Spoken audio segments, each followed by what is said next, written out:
Between March 20th and May 19th of 2024, there were at least 3 lightning-related storage tank fires in Oklahoma. Okay, we're over Bethany right now, and this is a large fire at an oil battery. We know that there's been a lot of lightning, cloud to cloud, cloud to ground. Lightning hit an oil facility near Piedmont Wednesday evening. Had multiple oil storage tanks and saltwater storage tanks on site. There were likely more such fires. These particular cases were all close to populated areas, and so they were covered by local news. We talked about the lightning earlier, Damon. You remember when you and I were talking about it and how the lightning was happening? Well, that's my only guess. Now, I don't know for sure if this is weather related, but with the storm where it's at, it makes sense. We know through photographic evidence and statements by officials that all 3 sites used fiberglass tanks. This is important because fiberglass tanks are prone to a unique mode of failure. Due to the non-conducting shell, lightning strikes that fall within about a half mile from the tank can generate hazardous sparking onto conducting components inside the tank. And it doesn't matter if the conducting components are grounded or not. The mere fact that at least 3 lightning-related fires occurred in such a short period of time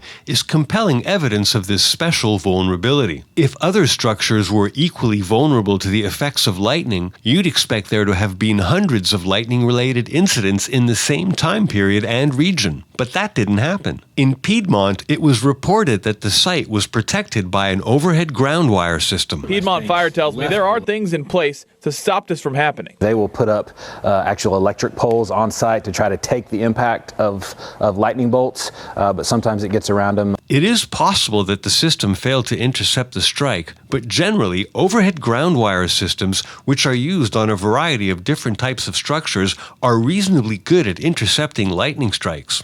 What's more likely is that the system worked exactly as intended and successfully intercepted a strike. However, since these tanks are vulnerable to the effects of lightning strikes a half mile away, this means that even when these systems work as intended, they're so close to the tank that a failure is still possible. The most likely scenario is that lightning fell somewhere within about a half mile of the site, the zone that defines an indirect strike capable of generating hazardous sparking on the inside of a fiberglass tank. And this view seems to be supported by the video evidence broadcast on KOCO News. The frame on the left is the clearest image from the video that shows the path of the return stroke, or where exactly the strike landed. The frame on the right gives us a precise idea of the location of the core of the fire. There is a visible landmark in both images, a structure with sharp, crisp lines on the right. It appears that the distance between the structure and the fire and the structure and the lightning strike is not the same. This may support the theory that the fire was caused by an indirect strike.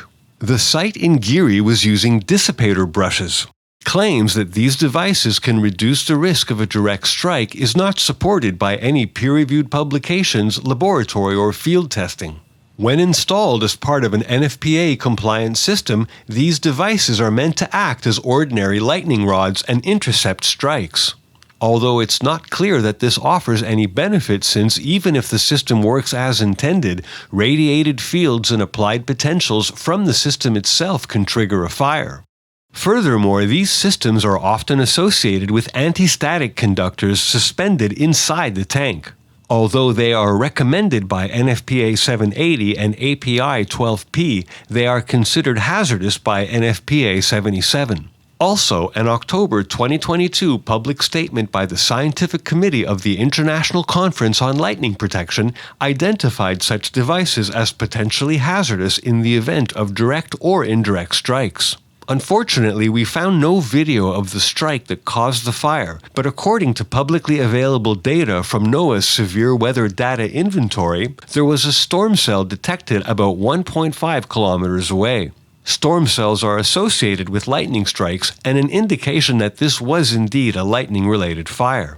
It may also be noteworthy that the fire started on the western end of the tank battery, and the storm cell was detected to the northwest of the site. Although the installed lightning protection system can't negate the possibility that the fire was caused by a direct strike to the tanks or to the protection system, the effects of an indirect strike remain the most likely cause. The lightning protection system in Bethany is perhaps the most interesting. Technically, we see no installed lightning protection system, and that might have seemed like a logical choice. If the only concern is direct strikes to the tanks, then the fact that this site is surrounded by objects that are taller than the tanks makes an additional direct strike protection system unnecessary. This image shows the lightning collection area of the tanks in red and the lightning collection area of various objects around the tanks in yellow. Since all the objects are taller than the tanks, a direct strike to the tanks is unlikely. We found no video of the strike that caused the fire. However, according to the publicly available data from NOAA's Severe Weather Data Inventory, there was a storm cell detected about 890 meters from the tanks. Given that a direct strike to these particular tanks is unlikely, this supports the possibility that the fire was caused by the effects of an indirect strike. The only way to protect fiberglass tanks from the effects of both direct and indirect lightning strikes is to provide them with means of electromagnetic shielding capable of suppressing inducing potentials from nearby strikes and safely conducting a direct strike to ground, such as the EM Shield by Lightning Electrotechnologies. We believe that had EM shields been used, all three of these lightning-related fires could have been prevented.